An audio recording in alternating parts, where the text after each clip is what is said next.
بھی دی ہے۔ میری پاکستانی تمام نوجوانوں سے یہ گزارش ہے کہ وہ اپنے ملک میں ہی کوئی کام تلاش کریں، نہ کہ یورپ کو دیکھ کر وہ یورپ میں آنے کی کوشش کرے۔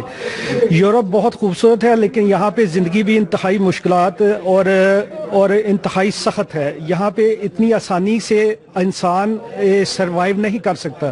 تو اگر آپ کوئی بھی بزنس پاکستان میں کرے تو میں یہ یقین سے کہہ سکتا ہوں کہ آپ اس میں زیادہ کامیاب ہو سکتے ہیں، اور یورپ آنے کا خواب جو ہے نا، یہ آپ بالکل چھوڑ دیں اور اپنے ملک میں رہ کر اپنے آپ کو کامیاب کرنے کی کوشش کریں۔ براہ کرم وہ لیگل طریقے سے آنے کی کوشش کریں، لیگل طریقے سے نہ آئیں، کیونکہ جو ان کو لانے والے لوگ ہیں وہ کرمنل ہوتے ہیں، مجرمانہ کردار کے حامل ہوتے ہیں، اور وہ راستے کے اندر ان کی موتوں کے باعث بنتے ہیں، ان کی کشتیاں ڈبونے کے باعث بنتے ہیں۔ پاکستان سے باہر قدم رکھتے ہوئے ایک دفعہ نہیں 1000 بار سوچے۔ آج کل وہ حالات نہیں ہیں جو پہلے تھے۔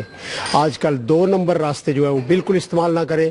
اگر لیگل طریقے سے اور پاکستان کو چھوڑ کے تو آپ اپنی بہتری کے لیے، اپنے فیوچر کے لیے آئیں، لیکن اگر آپ کے پاس گنجائش نہیں ہے لیگل طریقے سے تو بالکل باہر قدم نہ رکھیں، حالات بہت برے ہیں۔